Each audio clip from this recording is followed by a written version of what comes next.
Salam, bugün sizinlə 2022-12 Mart buraxılış suallarına baxacağıq. 7-ci sualdan başlayırıq, qrammatikadan. Deməli, birinci sualımız exclamatory sentence. Burada nida cümləsində düzgün quruluş istəyir. Birinciyə baxırıq. Birincidə what özündən sonra en artiklı istədiyinə görə təbii ki, birinci variant düz olacaq. Daha sonra ikincidə how'dan sonra d artiklı olmayıb deyə bu variant səhv olacaq. Üçüncüdə yenə what olan cümlədə en artiklı yoxdur, səhvdir. Dördüncü isə düzgün quruluşdur. How'dan sonra baxın d artiklı verdiyinə görə cavab olacaq 1, 4, C variantı. Daha sonra keçirik 8-ci testə. 8-də zaman uzlaşması ilə bağlı bir testdir. When olan bir bağlayıcı verib. Deməli, when olan bağlayıcı cümlədə heç vaxt gələcək zaman olmaz. Ona görə A və C variantını çıxıram. Daha sonra baxıram variantlara. D variantında drops indiki zaman və was washing keçmiş davam edici verdiyinə görə uzlaşmır, yəni qətiyyən olmaz. Y variantı ümumiyyətlə əlaqəsiz bir uzlaşmadır. B variantı isə keçmiş davam edici və keçmiş sadə verdiyinə görə düzgün variantdır.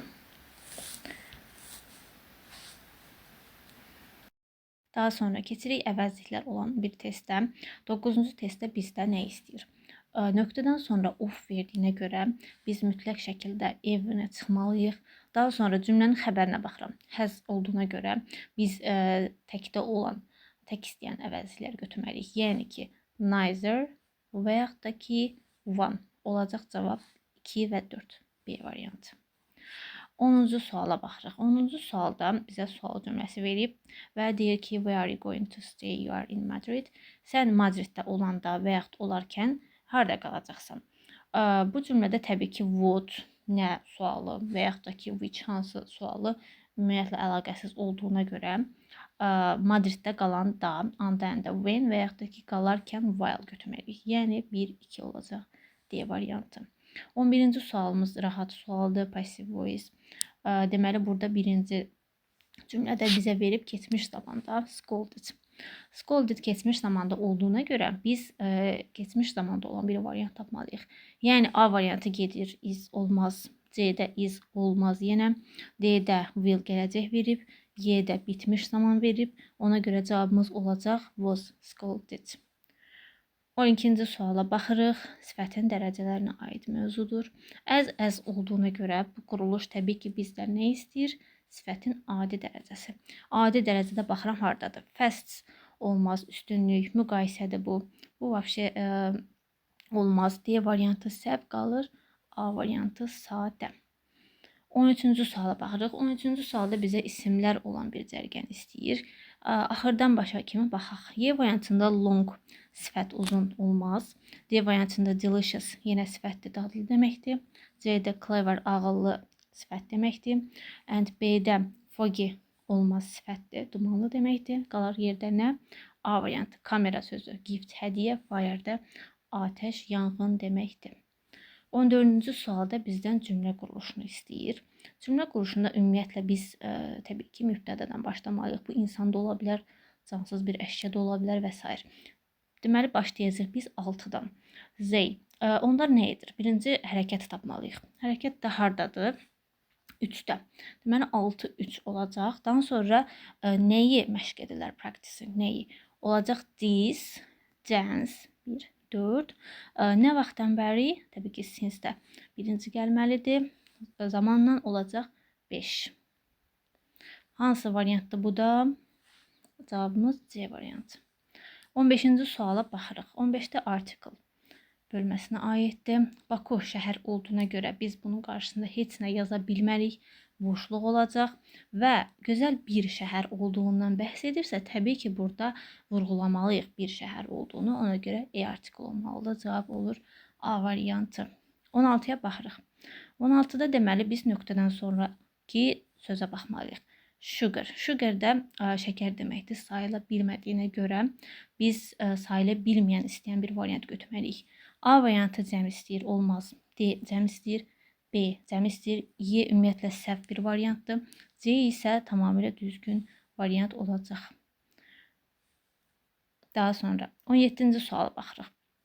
17-ci sual preposition bölməsinə aiddir. Təbii ki, bilirik ki, həftənin günləri veribsə, hansı olacaq? 10. preposition olacaq. Visit xəbər olaraq özündən sonra heç bir article deyirəm, preposition istəmədiyinə görə olacaq boşluq. Yəni B variantı. Keçirik 18-ci suala. 18 məna tələb edən bir testdir. Deməli, burada Y variantından başlayırıq. Təbii ki, at grocerdə olmaz. Y variantı gedir. D-də medicine dərman Bağçar qəssabda olmaz. C variantı meyvə çörəkxanada olmur. B-də yenə çörək aptekdə olmaz. Ona görə hansı qalacaq? A variantı kartofu harda tapır? Ərzaq mağazasında. 19-cu suala baxırıq. 19-da deməli bizdən nə istəyir? Jane tərcümə edir hekayələri. Hekayələr də cəmdə verib. Buna görə biz onun xəbərini cəmdə tapmalıyıq. Baxın, B-də, A-da, C-də həz verib. Ona görə səhvdir. What ümumiyyətlə mənası uyğun gəlmir. Onsuz da story nə sualına cavab verir. Bu cümlədə var. Ona görə biz hansı ki bacısı tərəfindən yazılıb olacaq Y variantı. 20-ci suala baxıram. Modal feillərə aid mövzudur. Deməli, cümlədə nə deyir? You are ill. Sən deyir, xəstəsən Tom. Sən təbii ki, həkimə görünməlisən xəstəsənsə. Ona görə bizə təsdiq cümlə lazımdır. Çıxırıq inkarları. A getdi, Y getdi, C getdi. Qalır B ilə D. B-də isə to özündən sonra vermədiyinə görə qalır bizə D variantı. 21-ci sual kompleks object, yəni mürəkkəb tamamlığa aid bir mövzudur. Deməli, bizdə nə verib? So, yəni see feilinin keçmiş zaman forması. O da ikinci kateqoriyada olduğuna görə biz ya sadə xəbər və yaxud da ki, ing-li bir xəbər tapmalıyıq. ing-li xəbər də olmadığına görə biz ən sadə variant olaraq Y variantını götürəcəyik. Daha sonra sonuncu qrammatika mövzusu 22-ci sual interrogative sentence sual cümləsi quruluşu istəyir. A variantına baxaq. A-da promoy mübtədə Z verib olmaz. Daha sonra axırdan baxım Y-də will bring yan-yana gəlməz. D-də yenə Z verib olmaz. C-də yenə xəbər yoxdur və B variantı isə düzgün quruluşdur. Will, daha sonra mübtədə, daha sonra əsas xəbər olacaq B variantı. Daha çox belə buraxılış imtahanları, test izahlarını görmək üçün səhifəmi izləyin.